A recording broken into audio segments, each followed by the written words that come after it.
if you truly love someone, you will be honest and direct, and you will hold them to a high level of accountability. That's really caring, because you have to quit worrying if they're going to love you or not. Welcome back, everyone, to Miller Uncensored, episode 13? Is it 13 or 12? I think it's 13. We did 12 last week. Okay. With Kristen. Oh, okay. Lucky 13. Lucky 13. Yeah. So, we calling this our Father's Day episode? yes, this is going to be our Father's Day episode. Happy Father's Day to my father. Thank you. Mark Miller. Happy Legend, Father's Day to my father, Ed Miller, and all those great fathers. And all the great, all the fathers and great fathers out there. I think we're not going to, dance around anything special today. We're just going to jump straight into it. I decided today that we were going to do a little bit of a Father's Day interview for my father, so everyone can have insight into how great of a father he is. Wow, thank you. And a lot to live up to. All of the different perspectives he has. So let's just start off with the baller question. What's the best part about being a dad? I think it's an interesting thing. Like everyone talks about, there's being a parent in general can be a rather thankless task at times, because it takes your kids normally a long time. Normally till they have kids, till they start to look back and go, wow, that was really cool, or wow, that was awesome. But I think for me, and maybe because those moments are few and far between or very short-lived, that, when you see your child do something that you showed them or you taught them or you inspired them to do, I think that's probably the biggest moment. Watching your kids grow up, and then, things you talked about, or hearing them say something that you said all the time, and they now it's part of them and they believe it.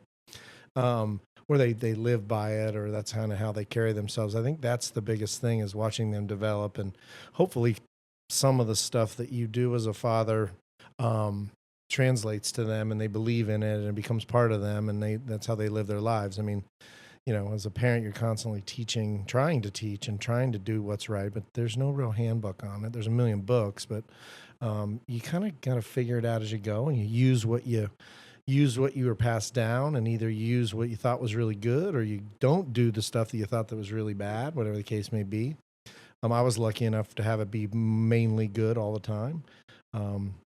So I think watching your kids develop and grow into adults, and having them have those aha moments, and them look over at you and be like, oh my gosh, you used to say that all the time. And now it's coming true, and now I believe it, and now it makes sense. And I think those are the things, teaching. I've always been a bit of a teacher in my heart.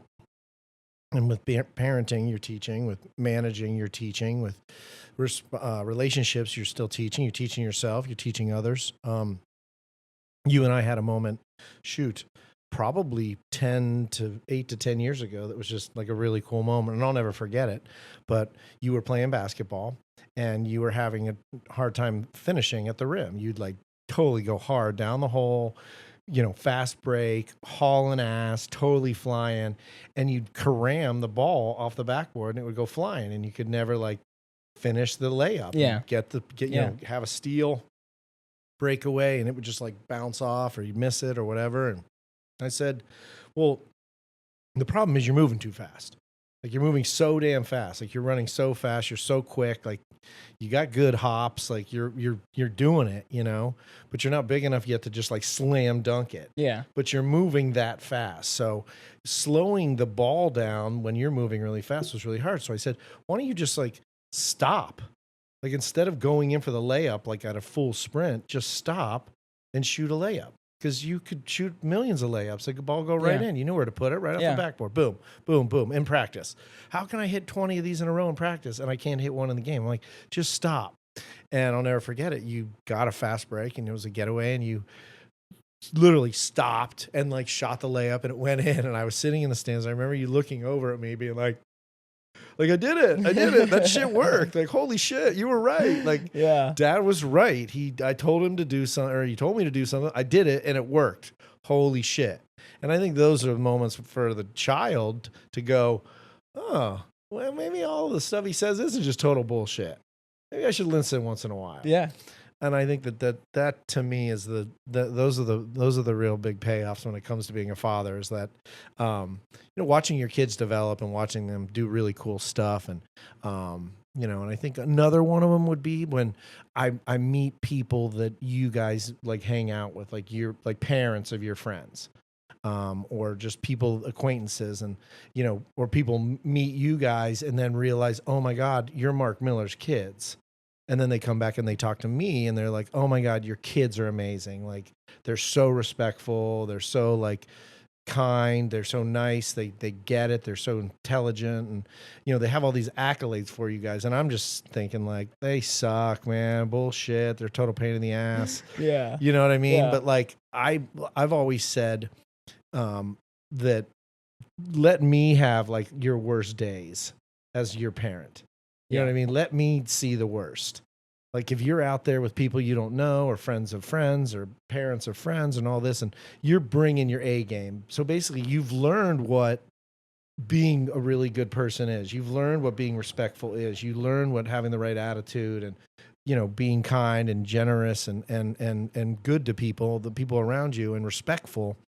You're using that on the people that like you don't totally know or don't totally know you. Yeah. So what the right way is. You know the expectation. Yeah. So, and I think that those moments are really great when people are like, oh my God, your kids are so great. And it's like, that's a really cool thing. Like, something I did paid off. Like, they were listening.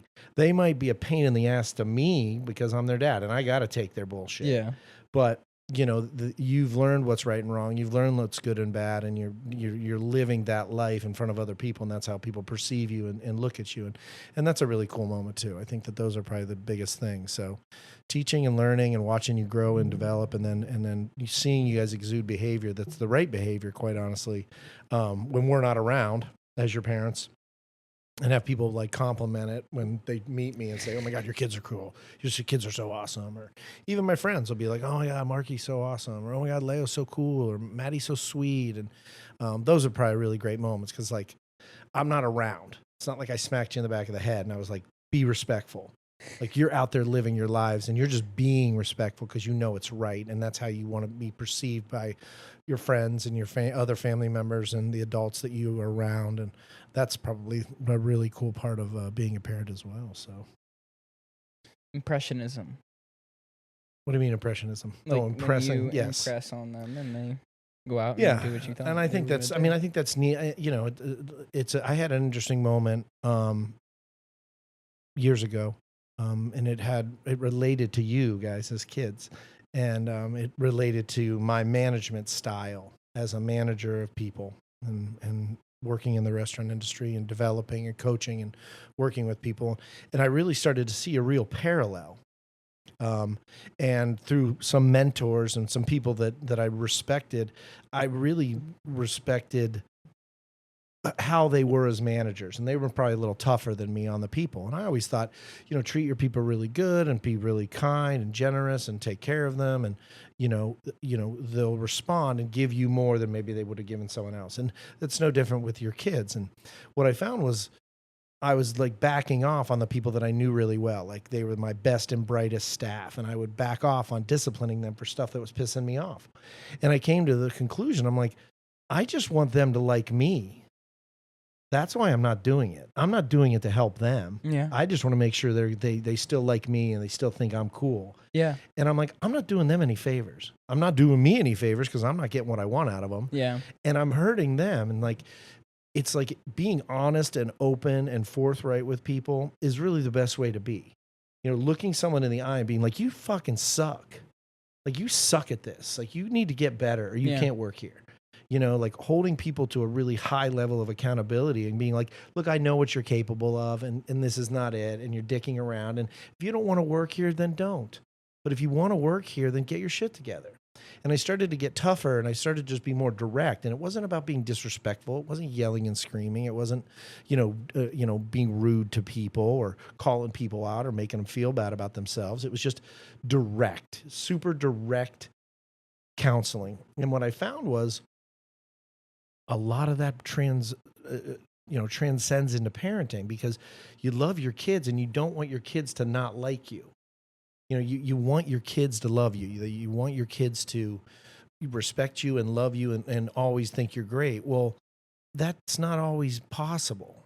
Yeah. Like they need to have a certain level of fear might not be the best word, but some level of fear that there's an expectation for behavior.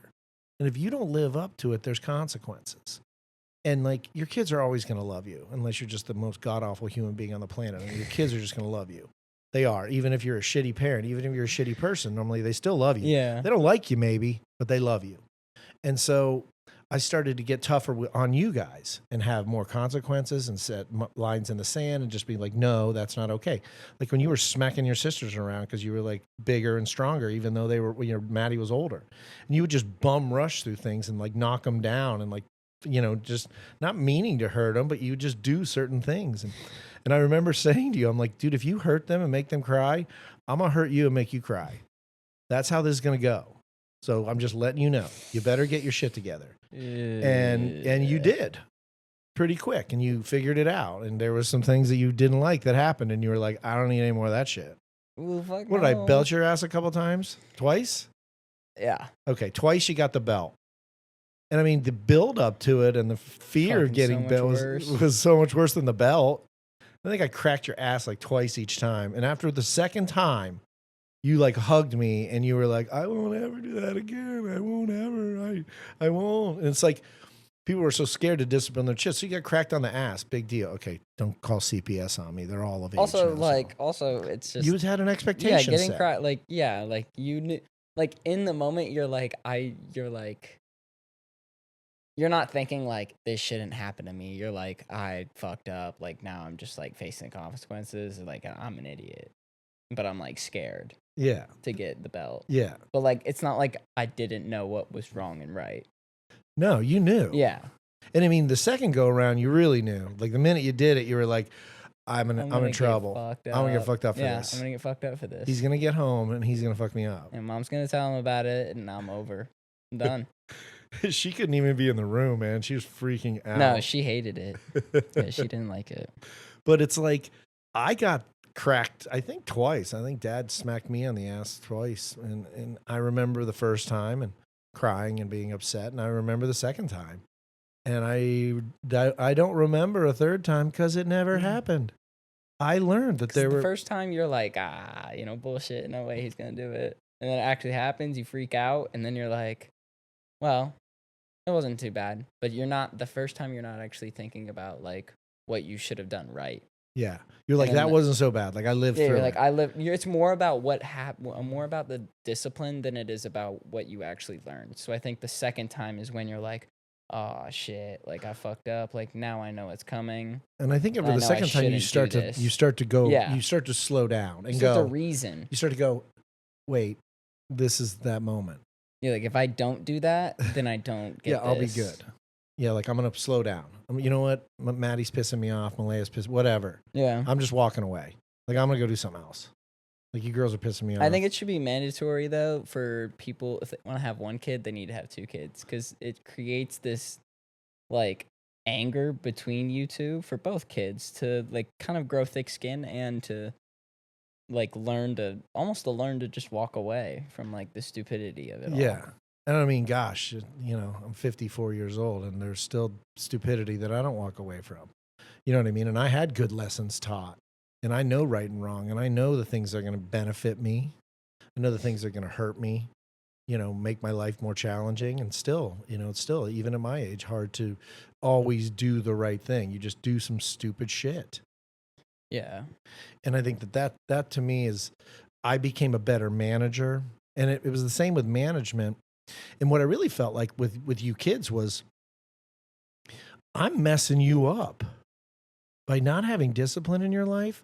Like I'm tweaking your future. Yeah. Like you're going to have a shittier future because you're not going to understand what expectations are. You're not going to understand what consequences are. Like I'm fucking you up. And that's really where I was like, you got a responsibility here. Like, do you want your kids to be great adults? Well, it starts at 8. Like right when that brain starts. It's like really trying to. It's right now. What's going on in your life? It's right now. This is when 27 happens. Right now. Yeah. And when I got to that place, that if I truly love you, if I say I love my kids, like they mean so much to me. They're in my heart. They're in my head. Like they're my inspiration. I truly love them. If you truly love someone, you will be honest and direct, and you will hold them to a high account level of Yeah. accountability. That's really caring, because you have to quit worrying if they're going to love you or not. You got to take that risk. And once you do, and they see that they still love you, even when they get cracked. I mean, I cracked you on the ass, and then you were like hugging me, crying. Like you still, if I can smack you on the ass and you still love me, all right, I'm good. Yeah, I can I'm definitely safe. like discipline you with Yeah. other consequences that aren't a That freaking hard aren't, smack in the that ass. aren't like even physical. Like, Yeah. physicals, Hey, you honestly. just go to your room. Yeah. You can't play video games for a week, or turn that off, or whatever. But and then it really translated. It was the same thing at work. I started to be like, if I care about my staff, if I really like that person, then I'm going to do everything I can to not let them do any stupid shit to get fired. Yeah. You know, I'm gonna go ahead and just make sure that I'm gonna be up their ass, make them so scared of the first moment that they dip their toe in that water. And it takes me back, and you've heard me make the analogy, but one of my mentors, Rick Tasman at PF Chang's, he said, you know, Mark, he goes, I like to think of all the shit you don't want your team to do as like a pond, like a body of water. And he's like, what do you do when you go down to, you know, you're going to jump in a body of water? Like, what's the first thing you do? And everyone does the same thing. They dip their toe in it. Test the waters. Test the waters. Okay. And that's cliche, but it's like you test the water.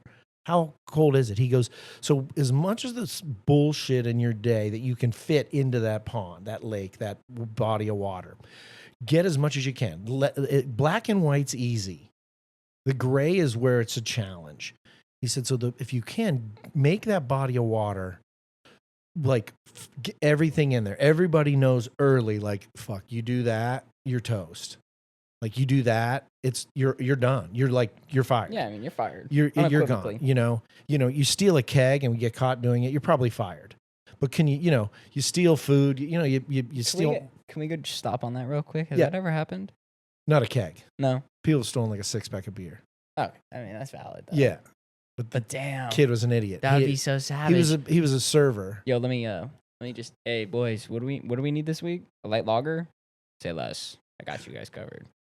Dude, this guy made like $78 as a back server, and he was like stealing a $6 6-pack of Bud Light out of our cooler. Is And it he, like- better to buy it from a purveyor, or is it cheaper to just? It's probably cheaper to get it from a purveyor. Oh, right? yeah, we pay less Yeah. than like retail for I mean, sure. Retail, yeah. And he had it in a Chang's bag, like he was taking food home. Yeah. But he had it in there, and he's like walking around, and my sous chef was like, Mark, he's got a fucking 6-pack. He's got a 6-pack. I'm like, How did he know? he like went into the cooler and like saw there was like 2 rows of 2 each of the, like where we had the beer stocked. And then this guy went in there and came back out. And when Juan went back in there, he freaking was like, there's a 6-pack on. It was like late, closing down. Like everyone's leaving. There's 2 or 3 people in the building. Yeah. So he had the bag, and he's like, it's in there, man. I know it's in there. And he's like, get him. Like, he was all like, get him. Like, and he's like walking around being all like sly, like, hey man, see you later. Yeah. See you later. And he gets to the front door. I go, hey man, what's up? He goes, oh, just heading out, man. Have a good night. I'm like, do you mind if I take a look in the bag? And he's like, no, man, you take a look in it. So I like grab it, and he won't let it go. He's like holding on to it. I'm like, are you going to let me look in the bag?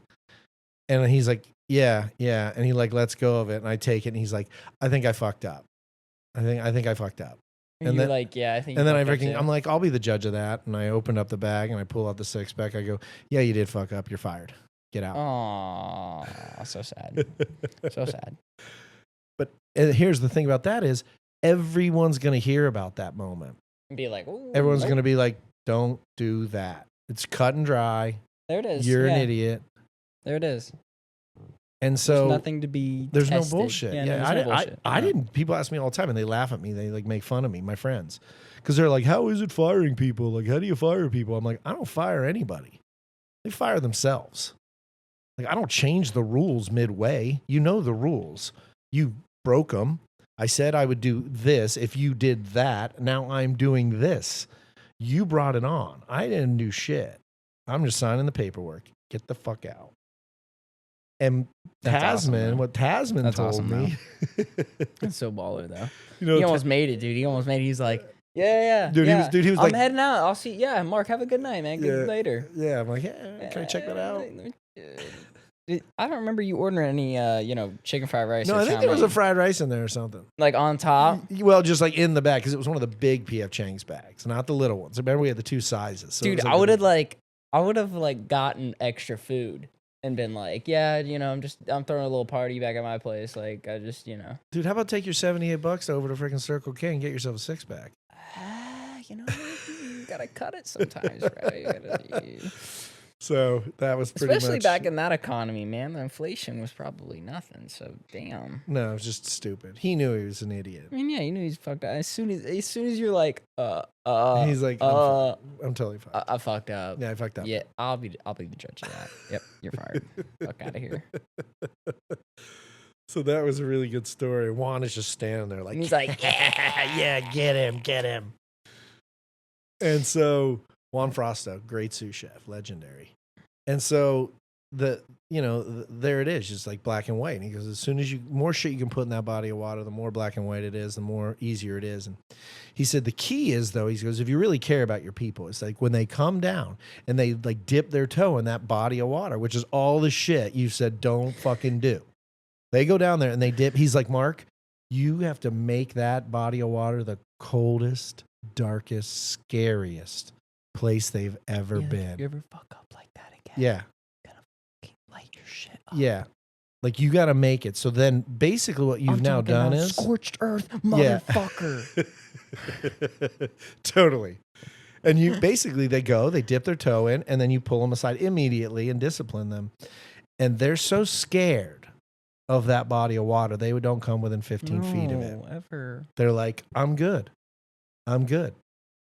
And that was like, Taz had a couple things I really learned from him. But that was definitely one of them that I was like, yeah, that makes sense. Here it is, man.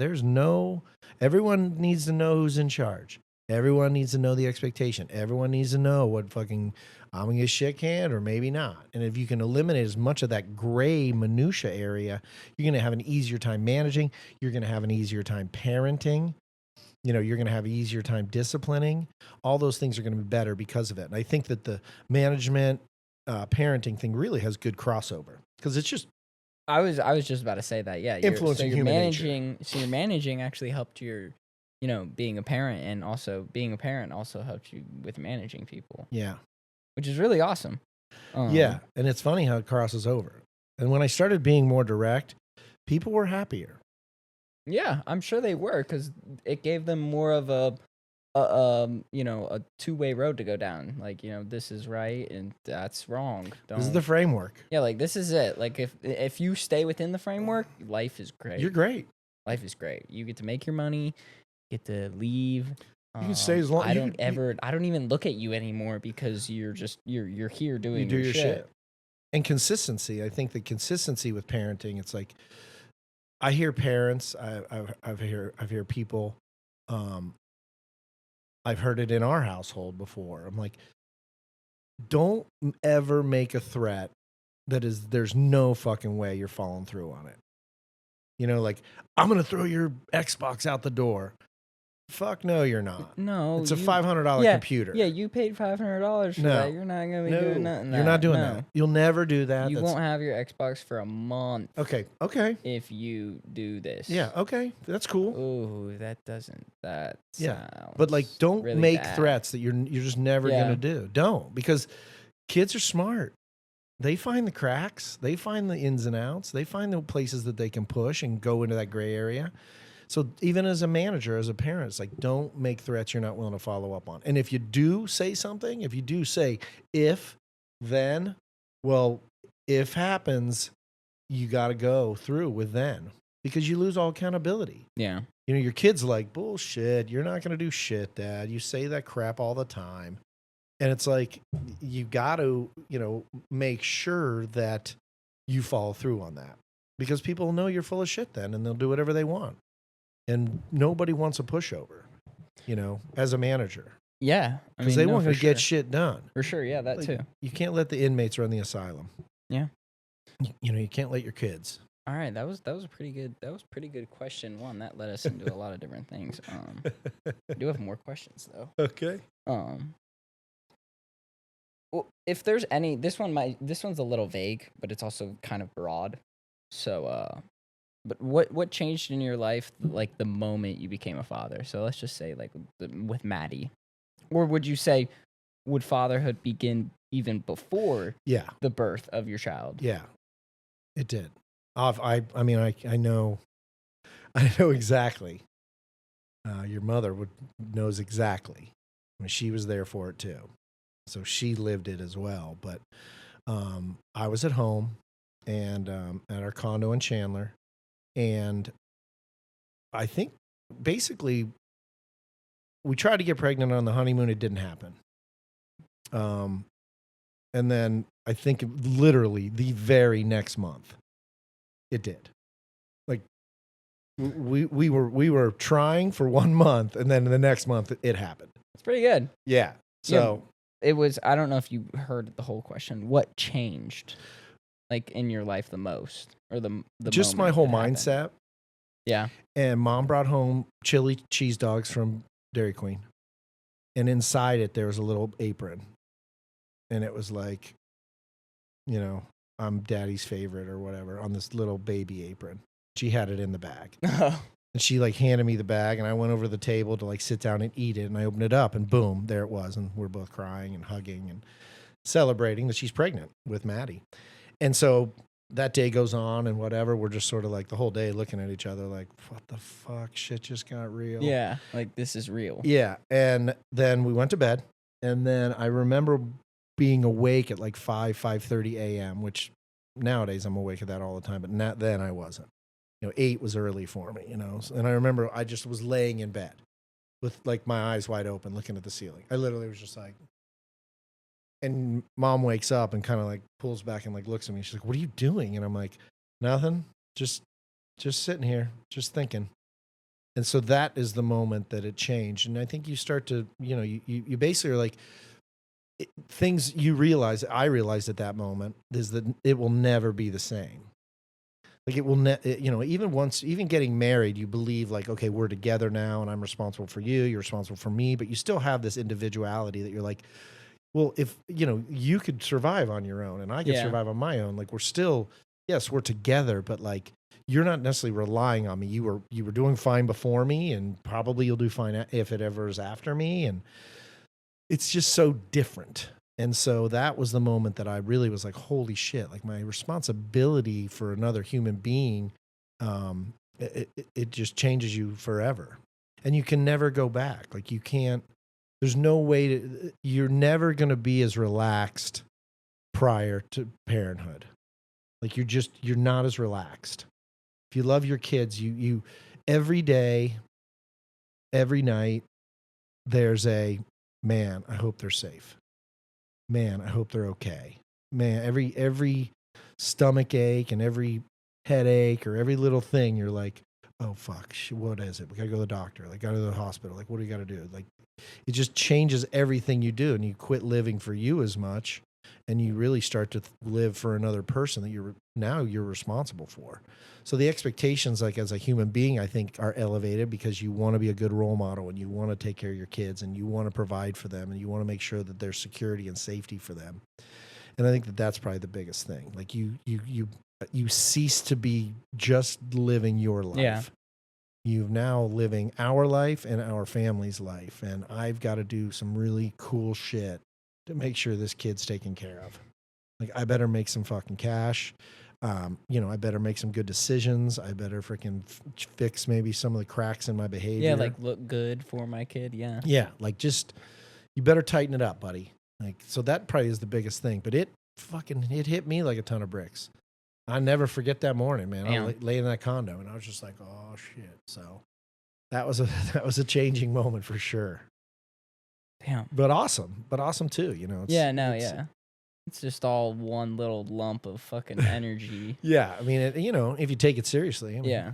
There's probably, I'm sure there's people that don't take it as whatever. I mean, there's all kinds of parents all over the place. I would never claim to be the best. I definitely know I'm not the worst. but like you're just always thinking about your kids.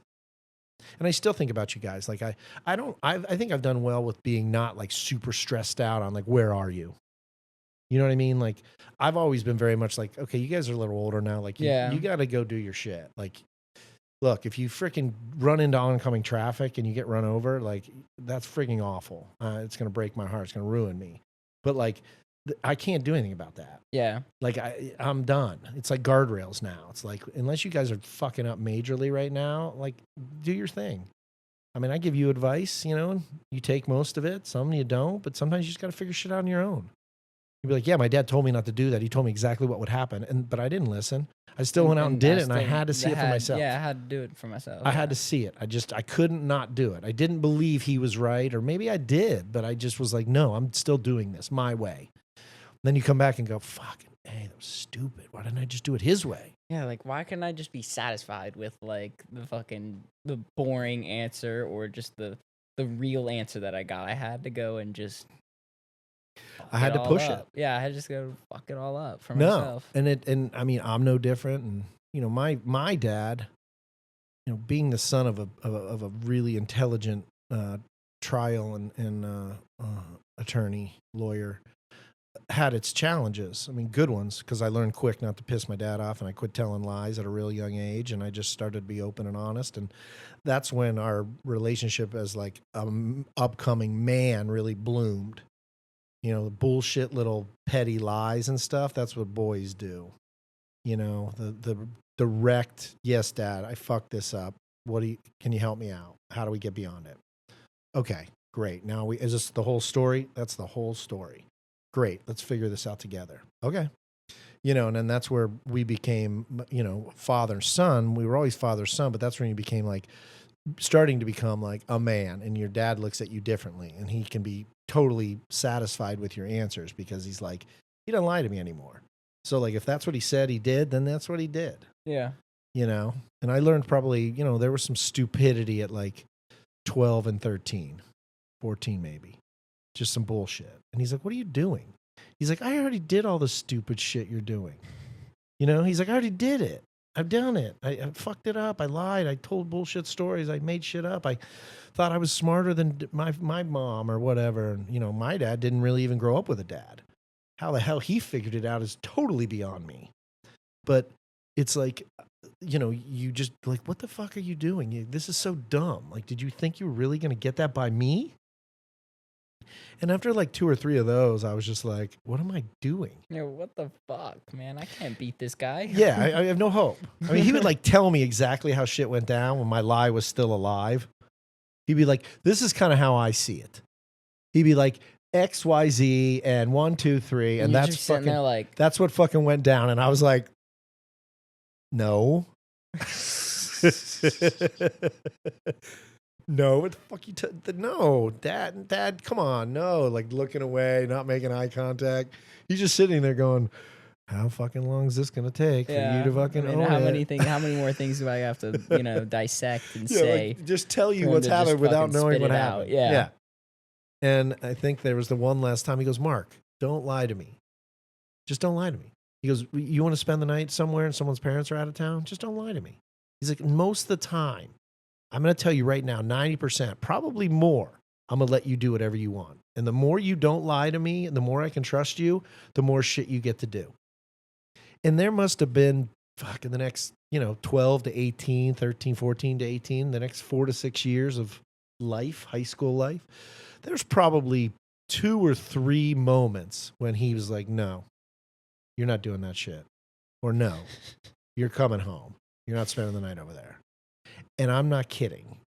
Of those 2 or 3 times, some fucked up, stupid ass high school bullshit went down and everyone got in all kinds of trouble and the house got fucked up or something broke and police showed up and I didn't even know that shit was happening because my dad was the asshole that made me come home and I was snug as a bug in my bed at 1 a.m. You're like, fuck. And I got up the next day. Got up the next day. And you're like, damn, I missed that shit. Get to school and everyone's like, man, shit fucked sucked. up, dude. The It's cops fucked came. up, dude. And you're like, Fucking parents are pissed. What? you're like, what? What happened? When my dad came to get me, everything was fine. They're like, Yeah, yeah, bro. so-and-so got in a fight with so-and-so, and then this guy hooked up with that guy's girlfriend, and all this shit. And I was just I was like, holy shit. I remember the last, like, the one of the times I was like, Dad, this was what went down. He goes, why are you telling me this? Like, are you like celebrating me that I knew? I'm like, no, I'm just like talking about it. Like, I just wanted you to know. He's like, I don't know, man. He goes, I just get a feeling. There's just some times that I'm just going to get a feeling and be like, yeah, you're not fucking doing that shit. You're like, no. Bad shit's going to, and I've no. developed that sensation. Yeah. And there were times in high school, man, that one time all my friends got involved with some shady shit and this kid's house got trashed. And my dad ended up being the lawyer for everybody and helping everyone get through the legal process because everyone got arrested and like refrigerators like went out through like kitchen windows and shit. Like the place is fucked up. Damn. And everyone was like together and we're like, oh, going to this party like in a next city over. Like, you know, this Westerville North was like a city over from Worthington. And they're like, we're all going to this party and you know that girl and blah, blah, blah.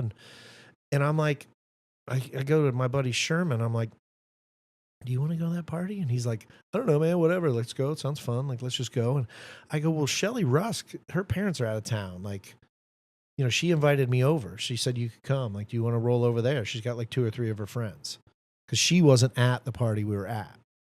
And she was like, yeah, do you want to roll over? I was like, do you want to roll over there? I go, let's just go over there and hang out. I don't feel like going to that party. And we went over there and hung out, got in the hot tub. There was like 4 girls over there and like me and Sherman, and we're like boozing, and it was freaking awesome. Just balling. Yeah, it was like totally fun. Like we all had a good time. We laughed. We watched some TV, and then he and I, like, you know, everyone. I don't know how someone called over there and was like, "Yeah, we're all heading back." I go, "Call me at Shelly Russ. Like, call the house and just be like, yeah, we're heading back to the condo, the place we were hanging out previously." And they're like, yeah. So I'm like, hey, Shelly, we're gonna get out of here. They're like, cool. You guys have a good night, whatever. And so we head back over to that condo, and everyone was there, and everyone was like, yeah, man, we fucked that place up, and I did this, and he did that, and we kicked that kid's ass, and then a bunch of other guys got in a fight. All this, I mean, just bragging about how cool it was that they like fucked these guys up, and the house was all fucked up. And I'm like, me and Sherman look at each other, and we're like, that doesn't really sound too cool. And if the place is as fucked up as you guys said, this ain't over. Yeah, this ain't over. Yeah. Bro. Y'all are going to get fucked for this. And the next day, man, like I think some kids got like pulled out of school. People started just getting phone calls and shit. And they freaking arrested or charged like 15 of my friends. The problem is the guy was drunk and high and didn't know he was putting this person's face with this person's name, and he was all fucked up. They fucked up. I mean, when they went to trial, they had a full-blown trial. When they went to trial, the guy was up on the stand, and he was like, they're like, were you drinking or smoking any marijuana or like, you know, doing any kinds of drugs or anything that night? And he's like, absolutely not. I was totally sober. And everyone was like, bullshit. That guy was wasted. Bro. His house. His girlfriend got up right after him. His girlfriend. And was like, yeah, he was drunk as shit. He was smoking weed. Like, yeah, he was drunk. And 2 or 3 other people on their side. I'm like, who's putting these people on the stand? You guys are idiots. But nothing really happened. But I mean, it was still like a 6-7 month like turmoil bullshit thing, you know, where people are paying attorneys and you're dealing with the nonsense of it all. And I guess I just had that sense. And there were a couple other moments where I'm just like, yeah, no, I'm not, no, I don't really want to go do that. That sounds like it could be a real problem. Yeah, no. And it was, I don't know. So like, hopefully I'm passing that gene on to you where you're like, you probably already have situations you were like, yeah, I think maybe I'm just going to go home. Let's like, why don't we order a pizza and like just go watch TV at my house? You know, like my whole high school, career, there really wasn't like all that kind of crazy stuff. We tended to like, we kind of knew very early a sense of right and wrong. But you know, the parties are so much broader than just like, let's say like you had a party with your like school party. Like we would have like people in our school, and then we would have people in like a bunch of other schools also at the party. Yeah. See, that like it was weird back then because Worthington was Worthington. Like everybody at the party was from Worthington. Yeah. If there was like a new person there, it was really weird. Yeah. And even though you had parties you went to of older kids, maybe you weren't as like welcome. but the party was big and you were allowed to be Yeah. there. And if you were kind of like decently cool, like, You like knew a couple people. yeah, and, like people would be like, knew you. all and right, you're that like, guy's man, cool. Yeah, he's cool. Like he can But hang no, out. we Yeah, I mean, you guys probably got people Horizon and freaking I mean Notre Chaparral Dame, and Notre Dame, and then the private schools. all and of then, these, Xavier, Brophy. I would think that would create like more turmoil. That's what I'm leading to. Most of the time, we would be there, and we didn't have necessarily. I mean, if anything, we had better parents because they were like, all right, well, you guys can go to the party and like have fun. Like we know you're going to parties, like you and mom and like all of my friends' parents. Yeah. They're like, you guys have a curfew. Like you guys are coming home not at like 3 a.m. Yeah.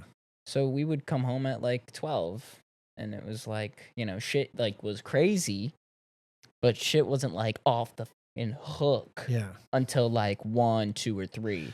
And people would start like getting up the houses, and like there was a couple of those instances, but They would start getting really drunk, really high, Yeah. like just yeah, like the party would just progress really a lot angry. further, No. and that's just what got worse. and that's worse. what parents know. Yeah.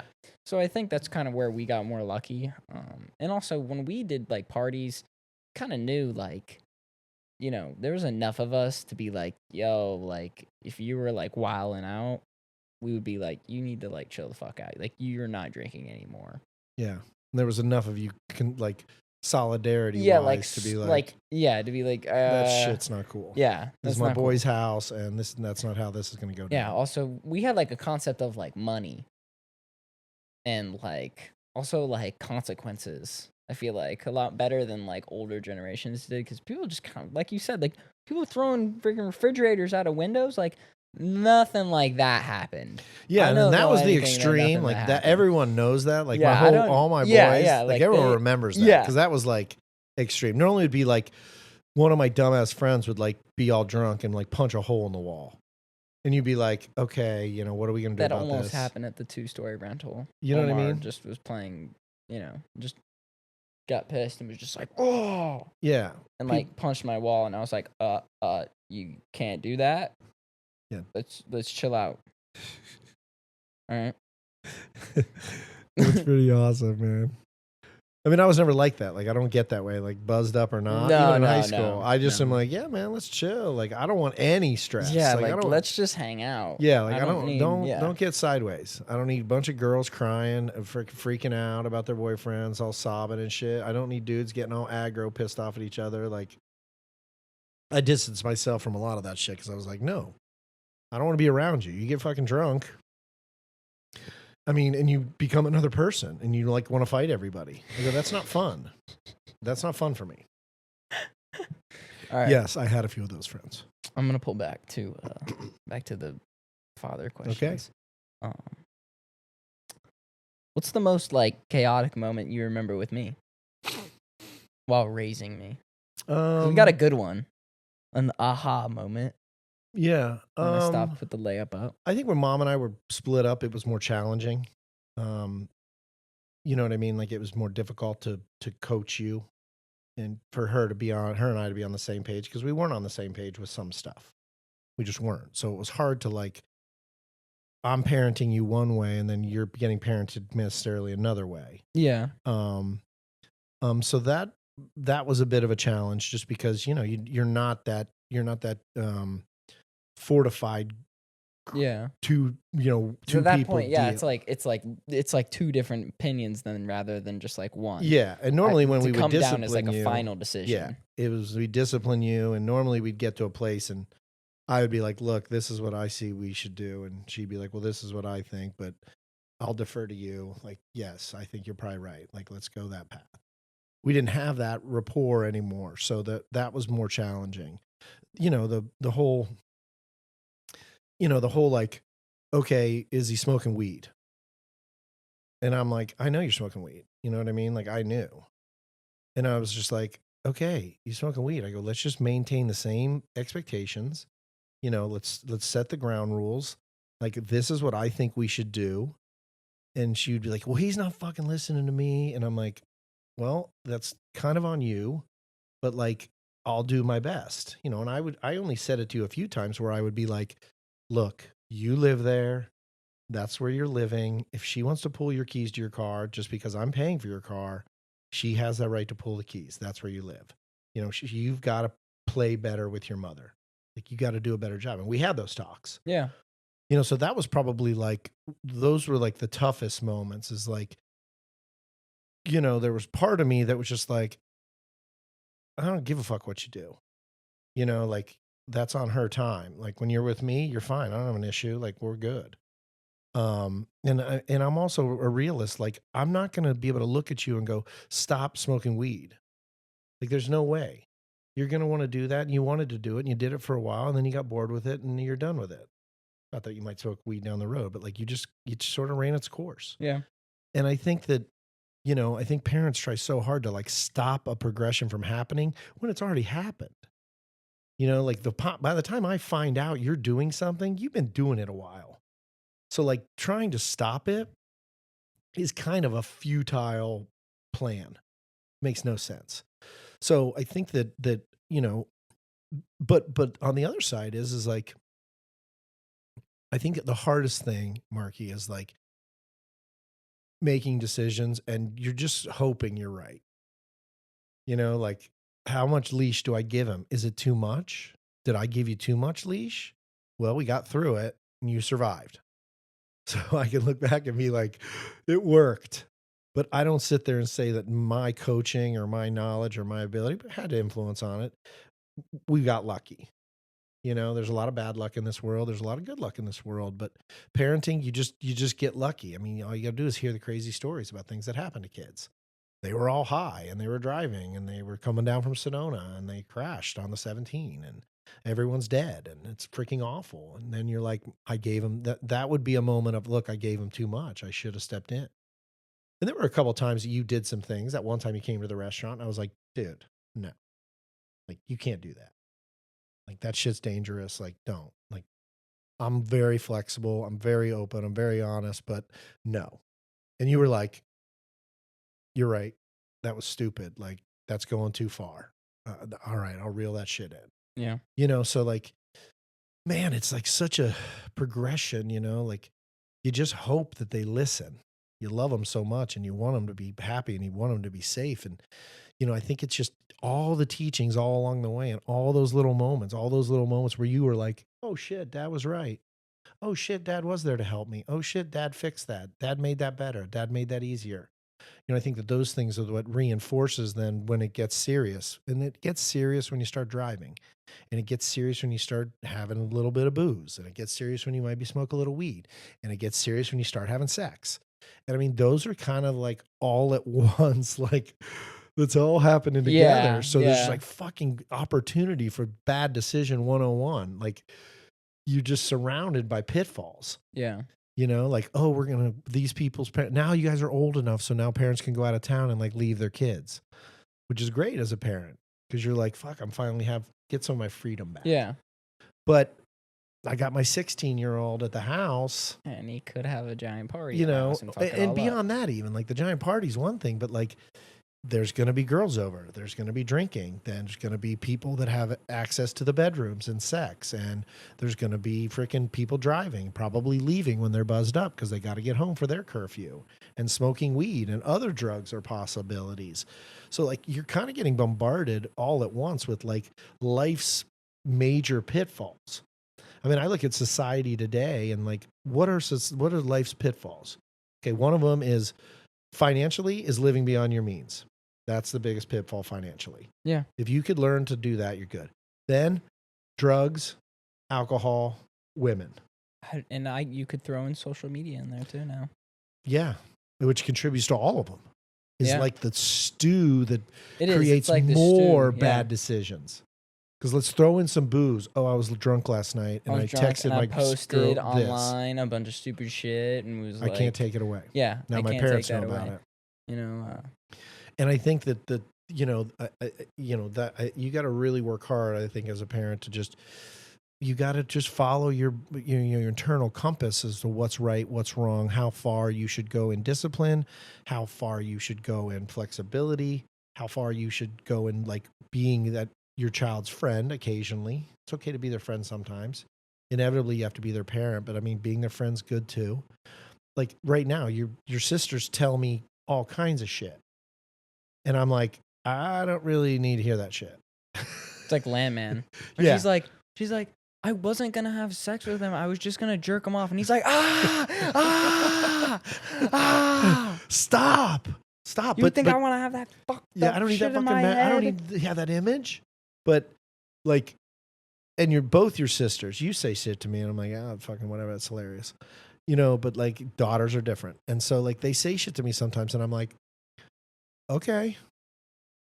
And in my mind, I'm like fucking freaking the fuck out. I mean, I'm like, okay, and then I'm like, no, and it's like, but I don't ever show that. I don't ever want to show that. I don't want to ever show any judgment, any that, because like I can't, that already happened. And it's probably happened a bunch more before I even heard this story. It's like, there is no way, stop your son from having sex or make sure there's a 30 pack of condoms in his drawer at once every 2 or 3 weeks. You pick. What is it going to, that's enabling to go have sex. Come on, man. 30,000 years of evolution. Look at this. When I was born, this planet had 3 billion. Now it's got 8. I dare say people are enjoying that shit and they're going to do it. Why are they going to do it? Because it's awesome and it's free.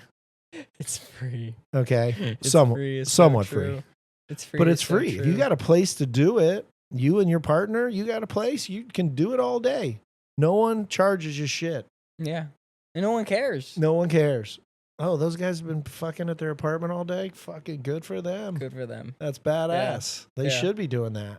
So like, I have the arrogance as a human being or a father to consider one iota of being able to slow that down. Yeah, especially that. I would say, drugs and alcohol. Yeah, there's like, you want to you try. you could be like, don't fucking do that shit. But yeah, evolution, man. That's basic biology. I mean, that's a pretty hard one to stop. You're not stopping it. You're no. not. And all you're gonna do is have kids that resent you because they're gonna go, "You and mom were fucking." Hey, and you guys didn't do you didn't do this shit. I mean, you guys inevitably, as you get older, like in your teens, we're starting to, let a little more out of like our teenage times. When you're little, you think my parents never did any of that. You're just like hold them in this like high, on this high perch. And it's like, you start to get older and you're like, wait a minute, they did this shit too.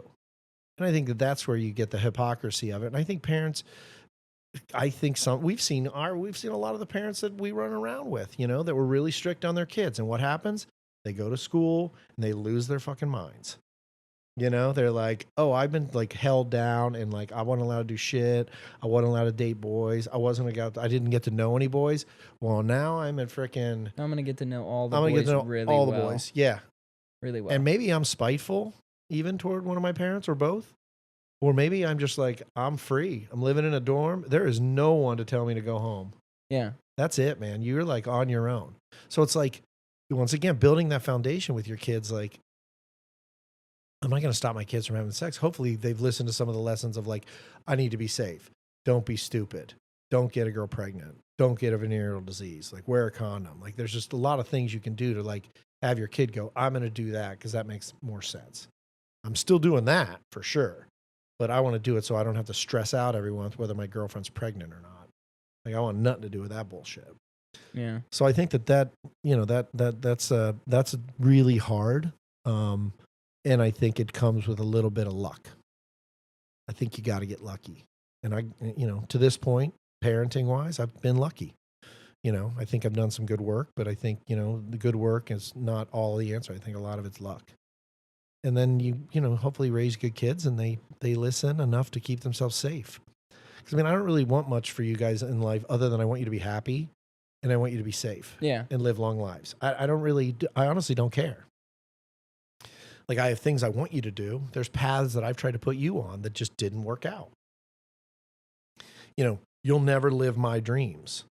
You might have some of the similar dreams, but you'll never live my dreams. You'll never live my life of dreams. So like I can try to hoist some on you.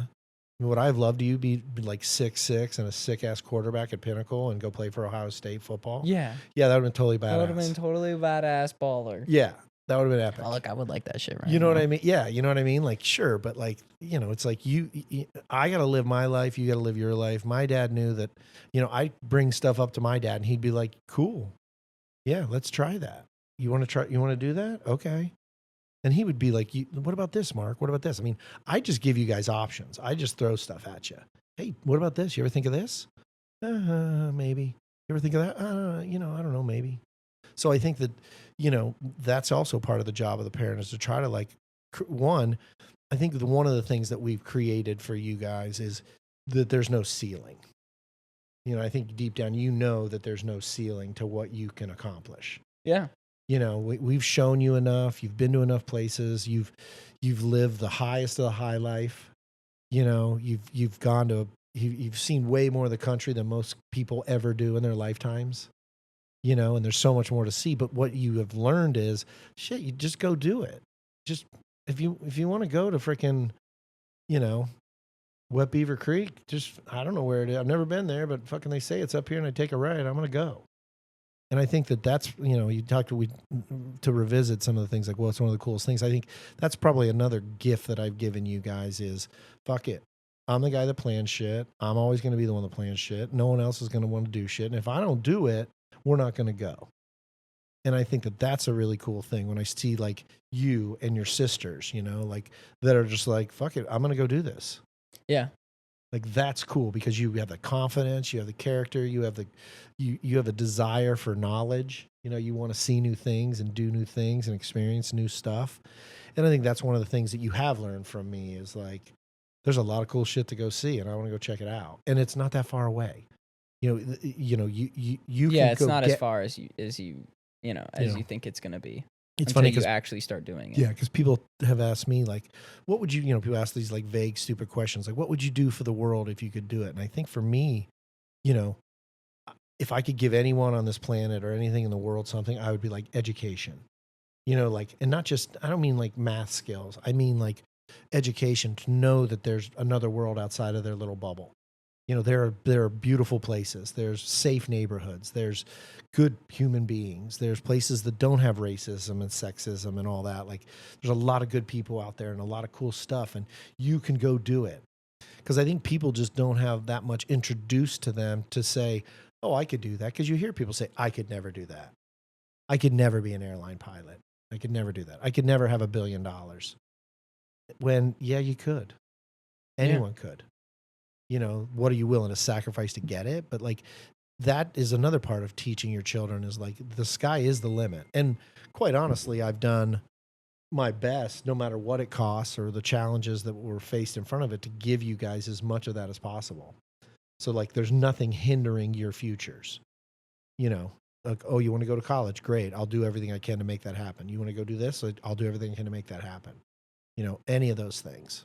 Yeah. So.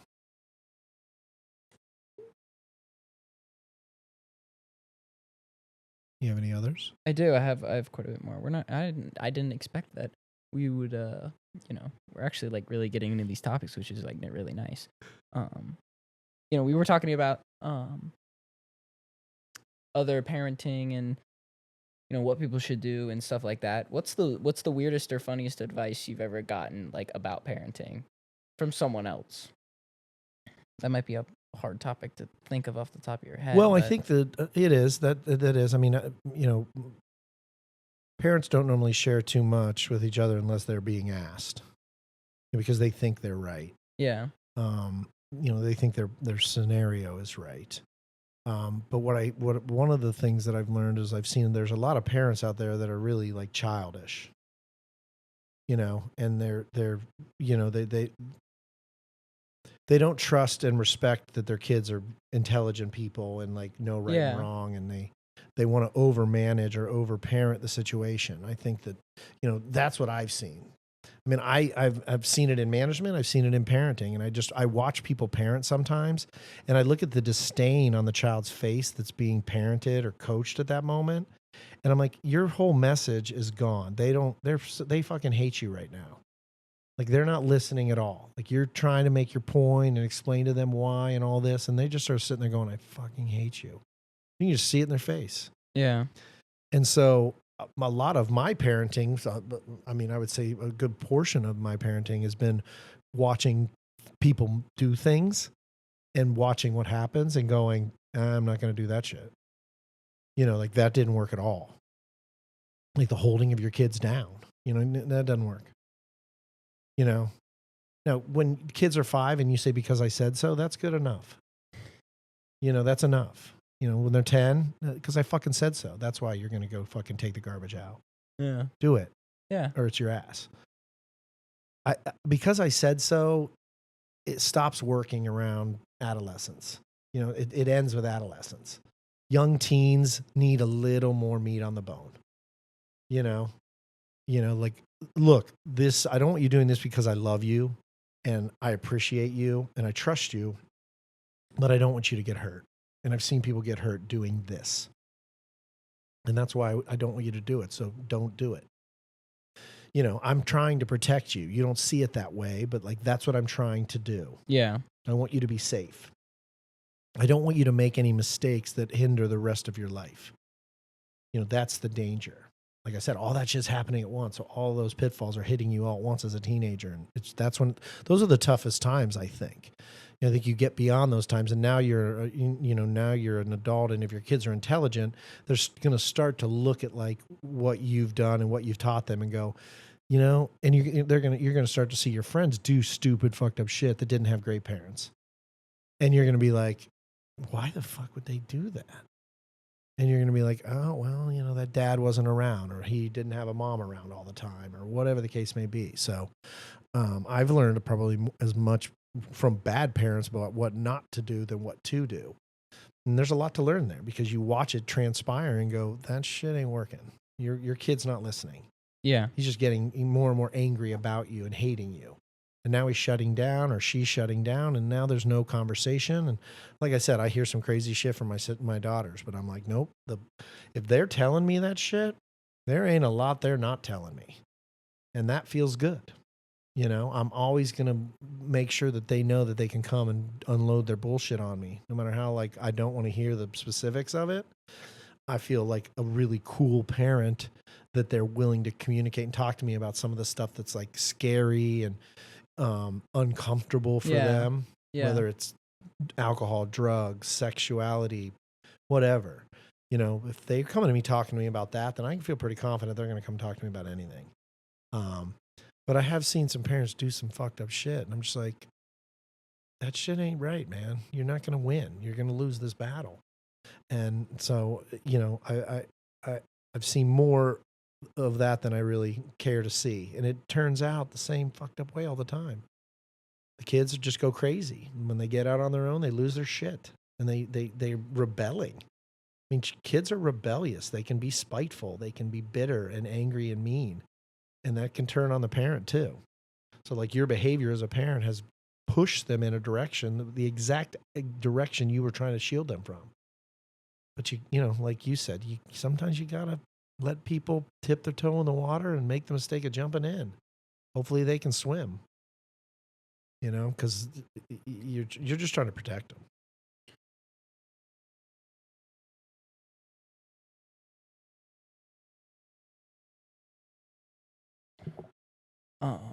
With all that fucked up shit, all the fucked up parenting and fucked up kids and stuff like that, this could also be kind of more of a moment, like not necessarily like a moment that involves us, but what's your proudest moment of being the dad? It's a great Father's Day question. There's so many things that I'm proud of. I've already talked about some of them. When people tell you how respectful and nice and kind and generous your kids are, that's huge. Those are great moments. But I think that it can be a little thing. But that's a pretty broad question. It is, but so. Like it's interesting. I have a letter or a card written by Maddie, and I keep it close to me all the time because Maddie's very aloof and keeps her feelings inside and doesn't express herself as much. Malaya's really good. You're really good. But Maddie's keeps it closer to the vest. So, and Maddie can be very like, egocentric. Like it's about Maddie. Like Yeah. I do my thing. You know, she's not like, oh my god, I love my family and they're the best, and I'm so honored to have my family. You'd never hear that shit out of Maddie's mouth. You'd hear it out of Leia's, and you'd hear it out of yours. But like, I have a couple different cards from Maddie that she really expresses like how she feels. And it's like, those are the great moments. You know what I mean? Because like, she's like, I want to tell you that. Like, this is how I really feel. And I want you to know how I really feel. But like, I just don't tell you all the time. So like, it's almost like you got to work really hard. But the harder things that you work on are the payoffs down the road. Malaya's Father's Day card that she wrote me recently, like what she wrote in it was like really awesome. Like, and those are the moments that you really feel like, okay, not only thank you, I feel good about myself and my daughter loves me. Those are great. And that's a great way to feel. But like, I'm building a foundation with you guys of gratitude. And I think that that's a very important thing. You know, we joke about like Gratitude Tuesday for our guests at the restaurant. I don't know if I've heard Gratitude Tuesday or I came up with Gratitude Tuesday, but like I try to communicate on my Tuesdays more than most of my other days. Like I send more texts out to friends. I show gratitude on Gratitude Tuesday. I don't know if I can copyright that word for myself, but or That's maybe I actually heard a it. really good word. Gratitude. But like Gratitude Tuesday, and it's like on Gratitude Tuesday, like I make an effort not only to give my guests 20% off on their food when they order online, but like I want to send some emails. I want to send some texts. Like I want to, and then when you build that foundation with your kids and they show an extreme amount of gratitude, like just being out to dinner with you guys is like so awesome because it's like, please, thank you. Like you're so not rude to the server. And that has to do with business and we're all in it and all that. But you just know what the right way to do it is. And you're like, I like this person. She's our server and I want her to have a good time serving us. And, you know, the other day, Yeah, and yesterday, like I know, yeah, like you know what it's like to be the server. yeah. But you guys show amazing gratitude, like pleases and thank yous all the time. Like all three of you. Like Maddie can be like the biggest bee sometimes. And then the server comes over and she's like, may I please have this? Thank you very much. I appreciate it. And you're like, why don't I get some of that shit? You're totally evil right now. And you like And then hate, turns you around like hate and me. and is just like, ugh, Yeah, just annoyed as Yeah. fuck. just can't do shit. Yeah. Yeah. So I think those little moments, those little pieces of I really love you, I really respect you and appreciate you. I wouldn't be who I am or where I am today without you in my life. Man, that's probably the proudest moment because like that's real impact and I'm not soliciting it. I'm not like, do you love me? Yeah. Do you love me? Like, tell me how much you love me. Do you not respect me? It's You just know, received. That's it. it's it. And I think that those moments are the fuel that keeps me going and I'm not sitting here saying that I'm above being annoyed, frustrated, or pissed off with you kids at all. I just try to like not exude that and not let my own personal emotions influence like how I am with you. Are there times that I'm super pissed off that people that one, two, or three of you don't want to come to dinner? You know, have I had my feelings hurt by you guys? Yes. Will it happen again? Probably fewer times in the future. But like if you're going to practice unconditional love, you can't just talk about it. You just have to say like I'm going to do for my kids and I'm going to make doing for my kids about me. Not necessarily. They're the benefactors. They benefit from the things I do, but I'm going to do it and when I do it, I'm going to be proud of it on the level of just me.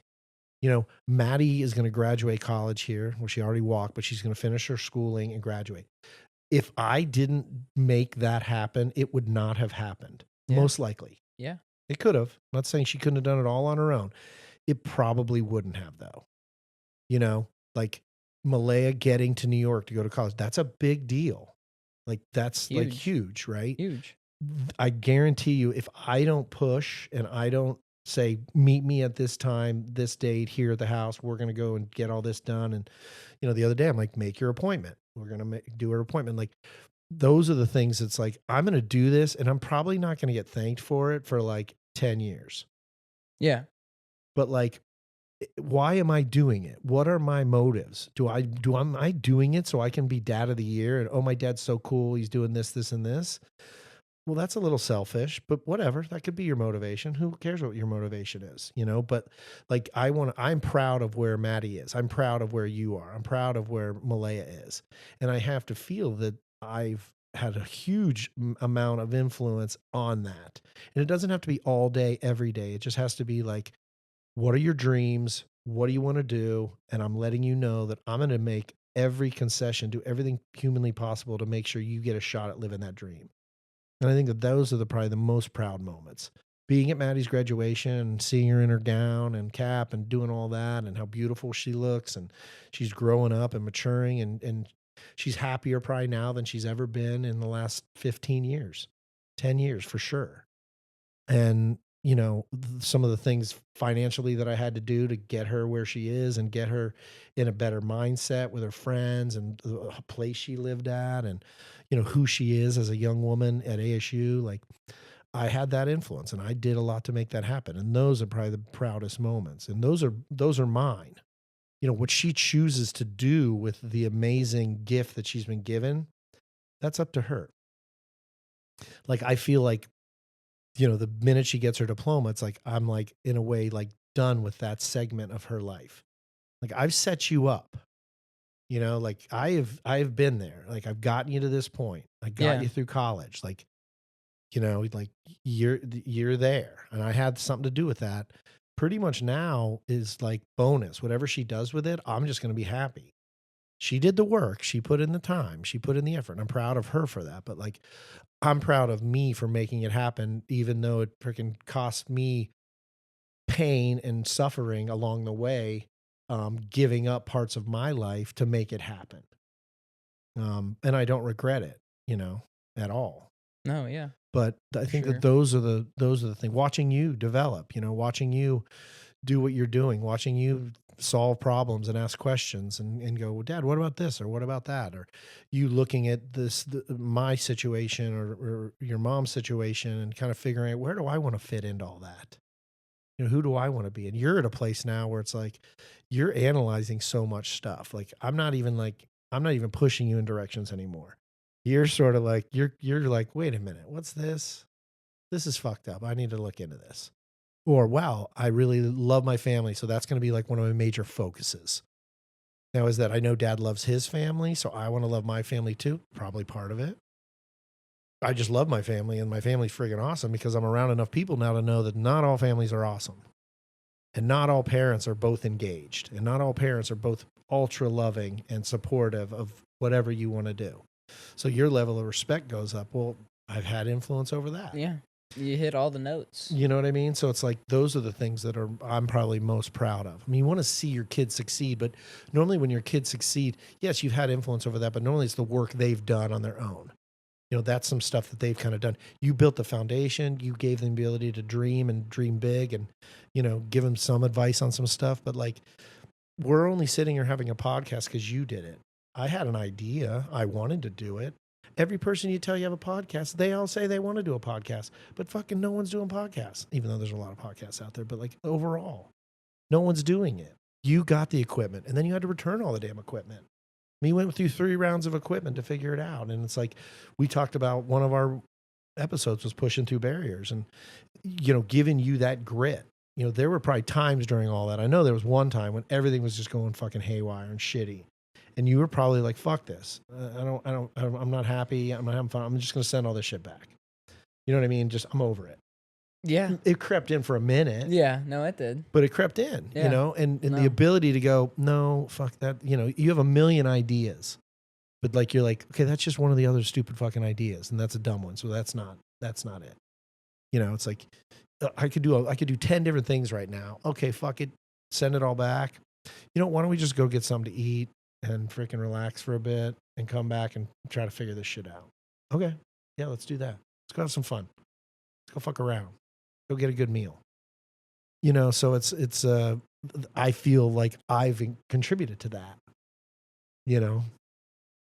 I mean, opening a restaurant, closing a restaurant, dealing with lawyers, doing all this. I mean, you better have some grit. You want to play in those sandboxes, you better have some shit. You better have the ability to have the worst fucking day ever and still maintain a level of happiness and still have tomorrow I'm going to have sooner or later, I'm going to have a kick-ass day. Because if I can have this shitty a day, then I can have a fucking kick-ass day. And I'll never forget you and I talking when we had like 4 things to do at the restaurant. And all 4 of them, like, I bought the right plumbing stuff. I bought the right this. I bought the right that. Like, we did 4 things in like 2.5 hours. Yeah. And I was like, fucking, hey, what a day. Like, crazy. And you're like, what's the big deal? Like, we got 4 things done. Yeah, we crushed that We shit. crushed that Like, shit. I'm like, doesn't that shit happen? I go, all 4 things went perfectly. And you're like, well, yeah. What's up? I'm like, no. All 4 things don't go perfectly. You get like 2 done. And one of them's kind of fucked up. Yeah. And you're pissed. So you also have to celebrate. You know, we talked about you celebrating your, passing your test. I'm like, enjoy it, celebrate it. Because, I mean, as human beings, we just dwell on the negative. We dwell on the shit day. And a lot of times we fail to enjoy the great day because it's great. And you don't have to stress about it because things went great. But like, well, then make yourself stress about it. I need to celebrate my good day. And I think that grit, that tenacious, no, I can do this. I'll figure it out. Take a breather. I think that's probably something that I'm most proud of with you guys. Like, fuck it. I'll figure it out. That's what they said. They on Tech Talk, they said the number one attribute to every successful person was grit. Yeah. I have a great book. Yeah, not like being smart, not being intelligent. I read a book. It's called Grit. And they interviewed like hundreds of parents. Grit. Just being able to like push through. Yeah. And they have they have these parents. They all like, these like different things. I'm going to figure this shit out. And they're like, I got all 3 of my kids to, all 3 of them were kind of raised the same way. And they're all completely different. And it's like, I have one kid that's like, I mean, a multi-millionaire. And the other kid just can't get out of his fucking way financially. But he's really intelligent. The other one wasn't as good in school, didn't get the grades, struggled with a lot of stuff, but now he's the richest one. And it's like, and then they just talk about the levels of grit with each kid. And they're like, the one that kind of had to fight the hardest to do shit at a young age is the one that was grew up the toughest. And they had more ability to have that grit to push through and that perseverance. And I think that, it's funny when things go wrong at the restaurant and, one of the servers will be like, oh, I was supposed to get that day off and blah, blah, blah, blah. Or I've got to work. I can't believe it. I forgot to request it off. It's like, I'm like, you know what? You need a little adversity in your life. Yeah. This ain't shit, by the way, but it's a start. Like, you've got to do something you don't want to do. Like, you got to start doing some of that shit. Like, you've got to just eat the shit burger and tell yourself it tastes good. Yeah. Because it's coming. The passing away of a parent, the loss of a girlfriend or boyfriend, getting dumped, getting cheated on, all these things are coming. They're coming. They're coming full steam ahead. There ain't nothing you can do about it. You go live off the grid by yourself and maybe you can avoid some, but like it's coming. And the more of those moments you have, the tougher you are. And I think that's where you really develop that grit and that mentality of just keep going. Like keep going. Like freaking Mark Watney, space pirate, he's like, you solve one problem and then you solve another. And if you solve enough problems, you get to go home. Or you can say, well, that's it. This is where I end. And you die. What possesses people to push and move forward? And that book is amazing because you read the whole book. I mean, it's like 480 pages long and all these like Harvard MBAs and scientists and quoting all these studies and talking to all these parents and huge success and failures and you get to the end of it and even the author is like, yeah, I don't fucking know. You know what I mean? Like they literally come all the way to the end of their book. They wrote a whole book. They did all the studying. Their references are 5 or 6 pages deep. Smart ass people, smart psychologists, been studying human behavior at Harvard for freaking 25 years, right? I don't fucking know. I don't even understand it. You know what I mean? And that's, you're there. I can't give you a thing because who wouldn't want to be like, how do I instill grit on my children? Wouldn't that be a lesson you'd want to teach? You'd want them to be tough emotionally, physically, personally, spiritually. You want them to have a foundation of strength because it'll allow them to have hardship and, push through. And there's no way of knowing, there's no way of teaching that. And that's pretty much what the author came up with. It's like, I don't fucking know, but here's, try some of this shit. Worked out. I need to read that book. It's a good book. And you'll just be like, it's sort of like one of those books. And so many of these, the management books and the books that I've read, like for me, and not that I know everything and I've learned everything, absolutely not. I don't know shit. Remember, all I know is that I don't know shit. Is like, I mean, that is the one thing I do know. And I still don't know shit. But like what I get a lot of these management books is, and I've managed a long time and I've seen enough human behaviors, like I get like justification. I get like a pat on the back. I get like, oh yeah, this smart ass dude that's interviewed like 8 million people, like is saying exactly what I believe. Yeah. He's saying what I believe. And I've learned it not through reading his book, but the book just sort of legitimized it and made me go, oh yeah, okay. So this is, I'm not necessarily saying right or wrong. I'm just saying that like the majority of really intelligent people that study human behavior are saying this normally works. And I arrived it on my own. So I'm like, okay, I must be pretty smart if I got there on my own. He's just telling me, hey, you're on the right path. Yeah. It's that affirmation moment. And I think that's the big thing. It's like I went and did that Landmark. Landmark's a self-help seminar thing that you can do. It's out there now. Anyone can do it. Mom did it. After I did it, I'm like, you need to go. Like Landmark will be good for you too. And I didn't have like some of the crazy, wild, like insane shit that some people came to Landmark with. Because you're in a room with 200 people for 3 days straight, 13 hours a day. And like people are getting up and like sharing their shit, like why they came to Landmark. And they're like, yeah, I was raped by my like uncle when I was like 7 years old. And like, they just like leave this shit on the table and they're crying, bawling their eyes out. And Jesus, and they're like, I've had like 3 failed marriages and all this shit. And the person's like, you know what? You need to fricking do this or do that. Or, oh my, one guy was like, oh, he's like, you leave right now. He's like up on the stage crying because he's had like 4 marriages. And he's like, leave right now. I want you to go call your first wife. And I want you to apologize to her. And he's like, fuck that. He's like, that relationship you talked about in high school, you carried that into that first marriage. And that's why that marriage got fucked up. It's your fault. You fucked it up.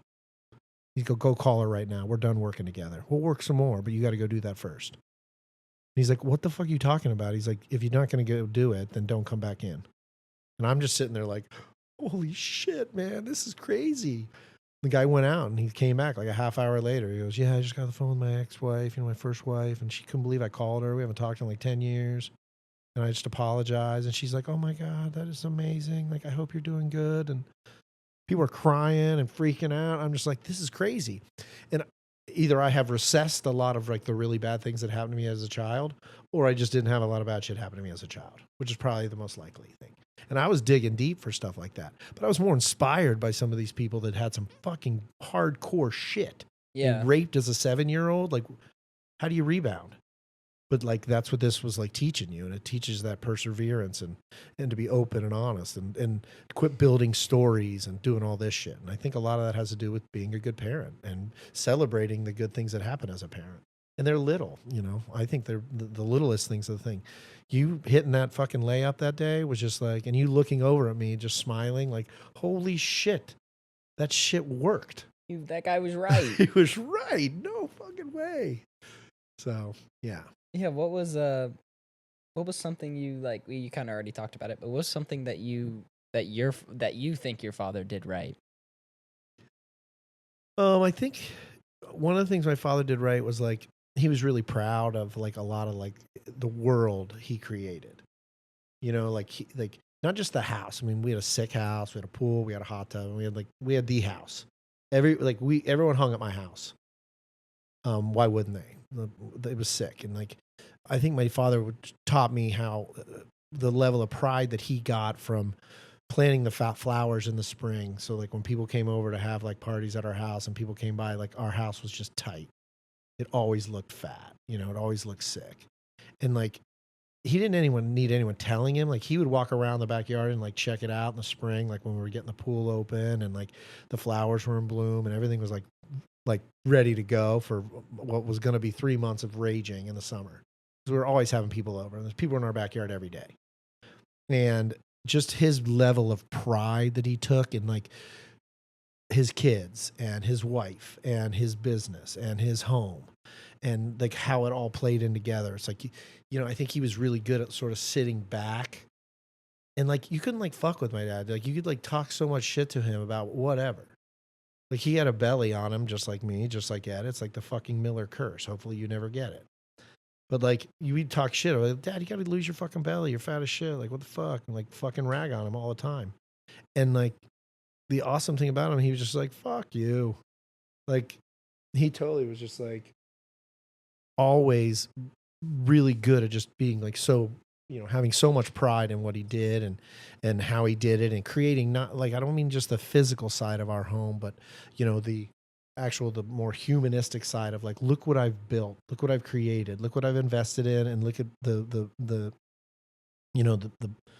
seeds are sowing, the seeds have sown, and now I'm able to harvest. This is the good life. This is the good time. And I think that was one of the biggest things I learned from him was like, if there's anything in life that's like really cool, the vacations are great and the cars and the fun and the jewelry and the this and the that, like those things are great, and they are. And people that tell you, oh, that's not what makes life great, I'm like, they're full of shit, because some of that shit's awesome. Just is. If it's done in the right way. If that's the only thing you think is great, well, then that sucks. But, is that he felt like having an awesome home, having kids grow up truly happy, having, a wife that was always loving and happy and positive, and we were just always having fun. Like it was just always fun. There was just cool shit to do all the time. And I think he was so proud of like everything about that. So whenever we would go to dinner, and that's how I am, like when we go to dinner, like I'm so proud of being at dinner with you guys. You're not seeing it at all.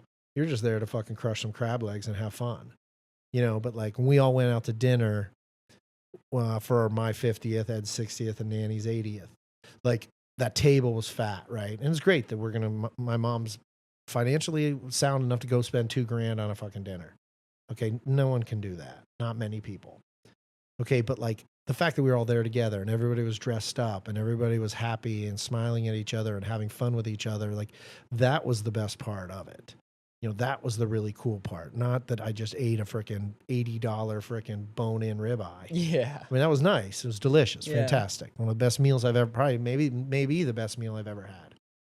And you guys would even say that. And it was just, but the reason it was the best meal you ever had is more the company and like what's going on and the positivity and the family and the happiness and the joy that brings.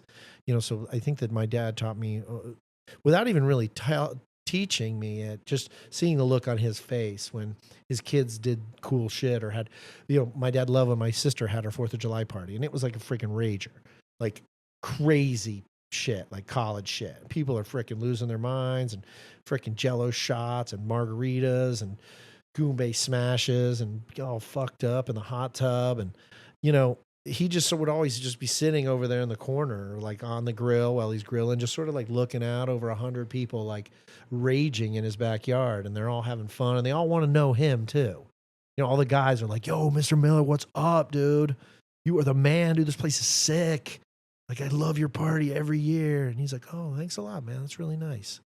Like he didn't give a shit. I mean, that was nice, but like, that wasn't necessary for him. He already had freaking taken it in. He already knew that he was a shit. Yeah, yeah. He was just like, yeah. And it's deeper than, like I said, it's deeper than the physical things that people were enjoying. It was like, my kids are adjusted. Look at all the friends my kids have. All the friends that they have. You know what I mean? And look that they like want to know about our family, and they know about our family, and they like come over and talk to me. I'm not making them. They like want to know me. And they're just like, dude, this is the fucking shit, man. I'm so like, it's so cool. Like, I'm happy to be like your daughter's friend. I get to enjoy this. And I think that that's probably what I learned best from him, is that like, take pride in like that which you've created, because I think that it's hard to create that. It's not easy to create a stable, awesome, positive, happy home. And creating a world where, your kids are going to love being there. Like even that we've had now you guys live and kind of hang out at two different houses. It's like, still, like, you don't have to have the $1 million house to create that. It's so much deeper than that. And I think that that's probably what I learned most from him and what I took away. Just watching that look on his face, for sure. Hell yeah. Yeah, it's pretty awesome. Yeah, that's awesome. Would there's probably nothing much, but there's like a little second half to that question. Uh, would you have wanted or did you want to do anything differently that he had done with his family? I'm sure you probably not. Not a lot. No. There was not a lot. There were things that I would do differently than he did as a parent. There were a few.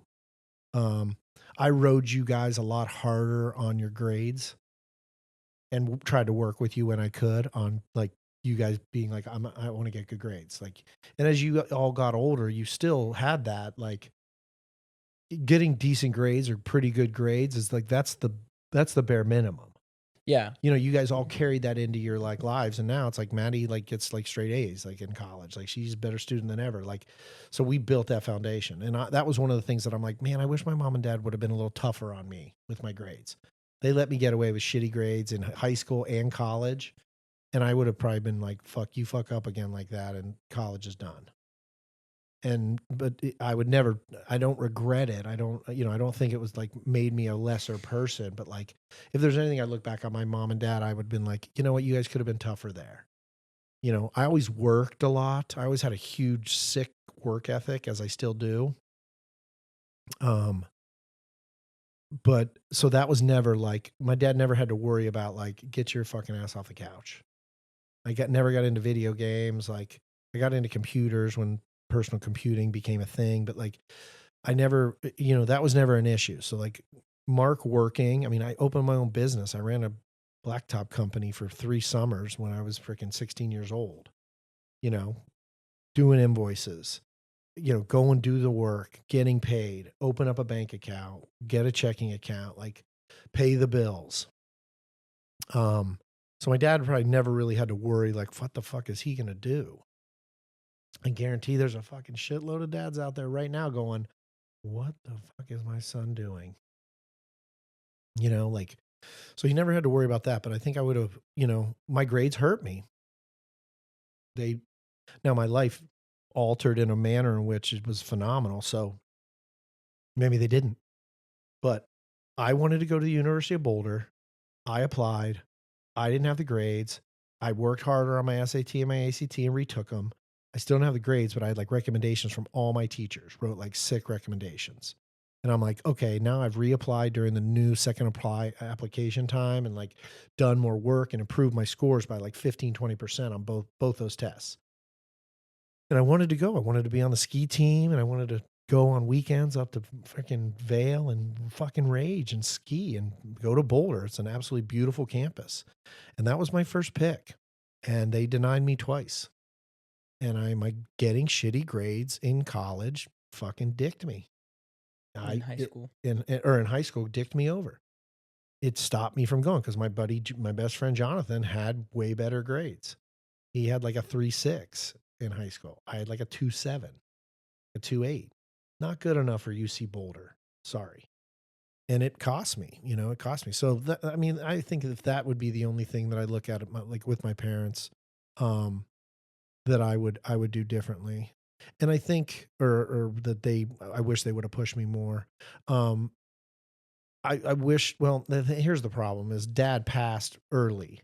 Dad passed right when we had Maddie. So I opened PF Chang's in Peoria, January 13th. Maddie's born February 17th. Dad passes March 25th. So like those 3 things all happen within 2 months of each other.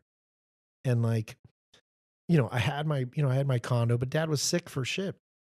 6-7 years. Excuse me. For like 6-7 years before he passed. So he really wasn't that engaged in like the finances of my life. And if there's anything I would probably, and I've spent more time with you talking about it, it's just like, but you've kind of done it on your own, but like personal finances and how to be more responsible with that. And he probably would have done more of that as I got older. It's just that when he was sick, it was already happening. But it was like we bought the condo, and then we rolled the condo into that new house, and then we bought that house into the next place. And, I definitely think the moment that I owned the home in Show Low, and I owned the home in Scottsdale, and I owned the home at Desert Ridge all at once, I guarantee my father would have probably been like, yo, dude, you better get this shit in check real quick. Like, it's going to get squirrely. And what if the market tanks? Ah, fuck that. He would have been like, no, it's coming. I'm letting you know. You know what I mean? And he probably would have said, don't buy the house at Desert Ridge. He said, you realistically can't afford it. In the current market, with the current loans and the current way that everything's working, Yeah. yes, you can. And you're planning on selling the place up north. Well, why don't you sell the place up north? And then why don't you take that PF Chang's money and like just hang on to it for a couple of years? It would be like, you know what? How about a year or two? Like let's wait. He probably would have been there for that. He would have been there to be like, this is the right financial decision. So if there's anything like, well, the number one thing I regret about his passing early would be that he never got to meet you guys, and you never got to meet him. Like Elizabeth and EJ, they, the Scotts and EJ got a glimpse. You know what I mean? Like they got some of it. Not that much, but I mean, he never met any of my children. So that's probably my biggest regret that I wish would have taken place. But I would say that the financial responsibility at a young age, and I'm problem with me is like I'm like a ultra careless optimist. Like we're gonna make more money. We're gonna be better financially. We're gonna have a bigger business. We're going to get things rolling. The money will come. Let's just keep pushing. Live in a world of abundance. Let's just constantly be pushing. And he might have been like, hey, let's take it easy. Now, he lived that way too, though. I mean, he definitely pushed the boundaries. He took risks. But probably at his older age and my young age and the kind of money I was making at that young age would have probably been more engaged with like what I was doing. He'd be like, let's talk. Like, where are you at? Like, what's your budget? Like, what's your deal? What's your 5-year plan? So like those are the things. So pushing to get better grades and teaching more financial responsibility, even though he was sick, and that's why he probably didn't. Those would probably be the things, if I had anything to say, I'd do differently. But as far as raising me and treating me with respect is probably the biggest thing that I love, that he was like respected my honesty. And once we got to that place, man, things got real easy. Yeah. That's awesome. Is that the last question? I have like a bonus kind of question. Okay. If I were your dad and you were my son, what would you want from me?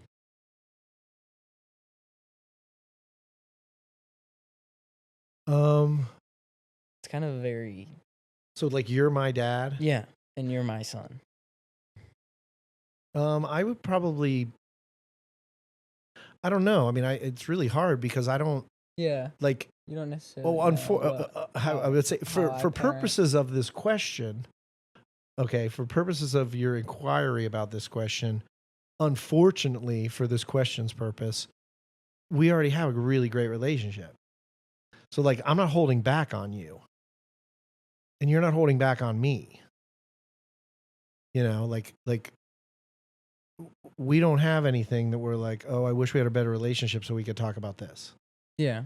Like there's none, we don't have that. Like we're not there, like if you were my father, you even asked me, you'd be like, Dad, you had all this money, you had this, like, where'd all that go? Like, what happened to it? Like, where is it? Like, it probably, if there's anything that you would look at from my being a father or parent to you, and maybe some of that's rubbed off on you and learning what not to do.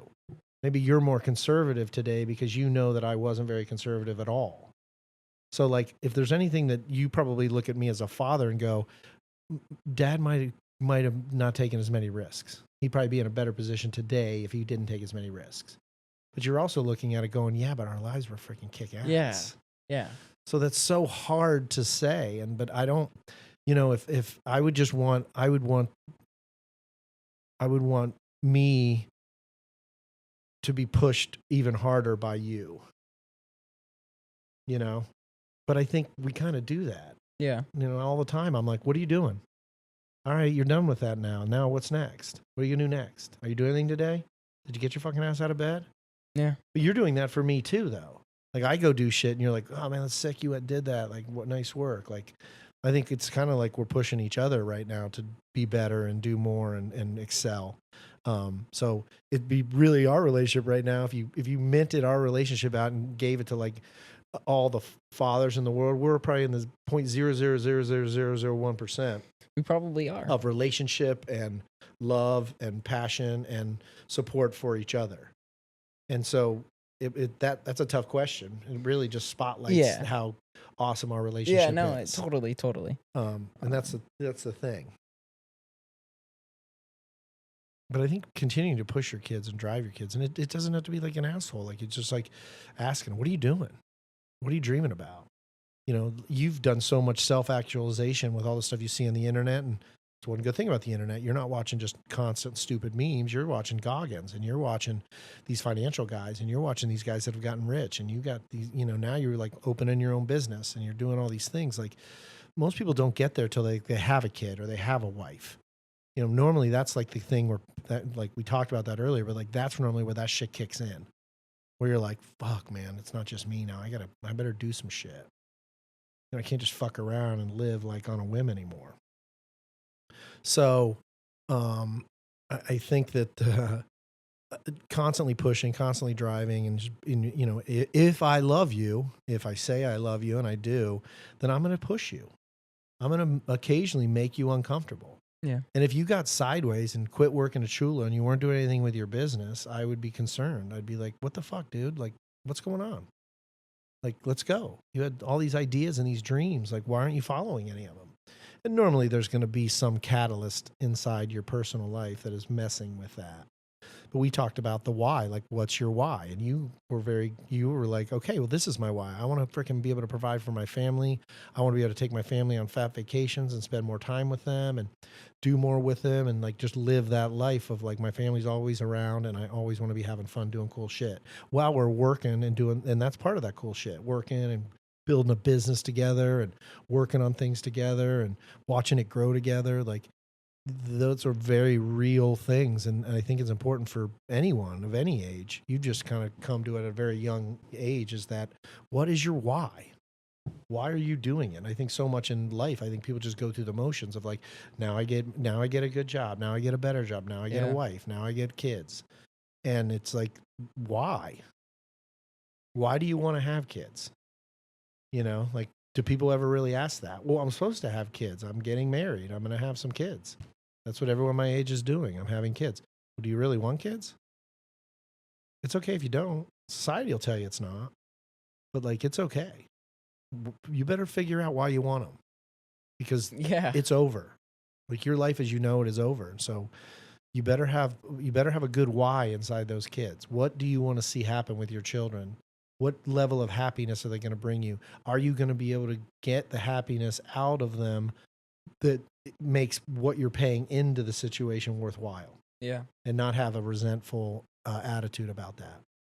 And I think that people don't do enough of that. I think that it's important to say, well, why? What's the reason? What's the purpose? And I think that if more people did that, they'd probably be a lot happier. I think there's a lot of people that get into their 30s and 40s and are just like, what the fuck am I doing? And it's like, that sucks, because there's probably a lot of really cool shit happening around them. They just don't really appreciate or respect it. So I think that getting down to the core of who you are and why you want to do things, I think, is a huge thing. And once again, another thing to pass on to your kids. Well, why? I know you want to do that. You say you want to do that, but what's your real reason? What's your real motivation? What you and I always talk about, there's really no end. You know what I mean? Like the grind and the day to day, that's, you better find passion in that, because that's really what our lives are. You know, that gives us purpose. But there are going to be some benchmarking. There are going to be some things that you achieve and go, yes, I did it. Yes, I'm going to get Maddie graduated from college. Okay, cool. That's now done. Yeah. It's over. You know, I'm going to get Marky to do this, and now he's got to take that test, and I'm going to support him taking that test. You're going to do it. You're going to do it. You're going to do it. You know, so there is some arrivals. You know, definitely, it's still a journey, but there are moments of arrival where you're like, okay, I did it. I'm there. So yeah, that's I would just continue to, I would want you to keep pushing me if you were my father, and keep asking those sometimes hard questions. What the fuck are you doing? What are you doing to achieve that goal? Or are you just going through the motions? And different things can force you to do that. You get a lady in your life. Things can get freaking, all you want to do is be with your lady, and then you want to get home early. I mean, Jack Nicklaus said it best, arguably the greatest golfer of all time, is they asked Jack, like, do you think Tiger's going to get your record? And Jack said, well, let's see how he does when he gets a family. And he got a family, and all fucking hell broke loose. And he quit winning tournaments, and his life went to shit. Okay? Well, Jack was saying, like, you get a family, everything changes. Your motivations, your passions, what you're focusing on. When you're Tiger Woods and you have no girlfriend, no kids, maybe you're hooking up with some girls or whatever because you're Tiger Woods, but like no one's saying, Daddy, stay home with me for an extra hour. No, I'm going to the range to hit balls because that's my job and that's what I love and that's my passion. And it's like, he was fucking slaughtering everybody in the damn PGA. Got a wife, beautiful woman, had a couple kids. She's like, hey, we're doing this weekend. Hey, we're doing this weekend. Hey, now I'm not hitting as many balls. Now I'm doing this. Now I'm married. Now when I go screw around and hook up with another woman, it's a real problem because I'm married. So it's an interesting thing. I think that being a parent is a beautiful, amazing thing to do in life. And I look at people that don't have kids, and I look at them, even me, and I'm like, do your thing, whatever. But I'm like, you are missing out on something. You are missing something. You are missing an aspect of life that definitely has its really great moments. Some of the greatest moments, because the littlest things can be that great moment. We're in business, you're fucking getting paid or not. If you're not getting paid, then you're not really celebrating your business. Or it's not a good business, or you're unlucky, or it's a bad economic environment. But like, your kids can make you happy in the tiniest little ways, and can blow your mind and humble you in the most amazing ways by just a smile or a giggle or something like that. And so I think that people that don't have children, and I respect it, do your thing for sure, but like, you are missing a little bit, because I think being a parent is an amazing thing. And watching them grow up, you don't always get all the accolades that you probably deserve. And I think that fathers don't get as many accolades. I think people naturally gravitate to loving mom and telling mom and showing mom that they love them more, maybe because mom needs that. But I think that, Mother's Day is this huge event. Father's Day is like, I just want to disappear and play golf. Like, don't talk to me for the whole day. We'll have dinner later, maybe. Like, I just want to chill. Like, my day is like, I need like a day to not do shit. Some fathers, a lot of fathers. But, so it's just, I think mothers get more of those accolades. It's just a natural thing. And I think it's because I think dad is seen as tougher. Dad is seen as more the leader. Dad is seen as more like, well, he's fine. And also, I think it's seen more as dad being like, I'm out working and mom's here taking care of me while I'm at home. Yeah. Takes you a while to go, oh shit, well, look what dad did. Dad's been the one to why the whole world's here. Yeah. Mom's living in that same world that he created too. Like, she's taking care of us, mom's but living in my world, but he's making the world. Yeah. And that's the thing. It's like creating that situation. So, yeah. I think that's great. That's good. I think I'm all finished. I don't see any other questions that No. That wouldn't already be hitting the same things that you delve into. I thank you for doing this. It's a really wonderful podcast. Whether anyone else loves it or not, I don't know. But I'm sure this one will be great. I think a lot of people will get, I thoroughly enjoyed it. Even more from, not even necessarily from like a father standpoint, but from a, just being alive standpoint. A person standpoint. A leader standpoint. And being able to enjoy the things in your life. So, happy Father's Day to all the fathers out there. Happy Father's Day. Happy Father's Day. Happy Father's Day to my late father, Edward Von Miller the first. So happy Father's Day to all my friends out there, and be cool. Get close to your father. It'll pay huge dividends in your life. It'll pay huge dividends in your life. So thank you guys. I've only had my father for 20 years now, so they're 21 years, coming up on 21 years, and it's been awesome, amazing. So Um, everyone go like the video, go subscribe, hit that little notification bell wherever it's at, and have a good week. Thank Peace you. out, y'all. Later.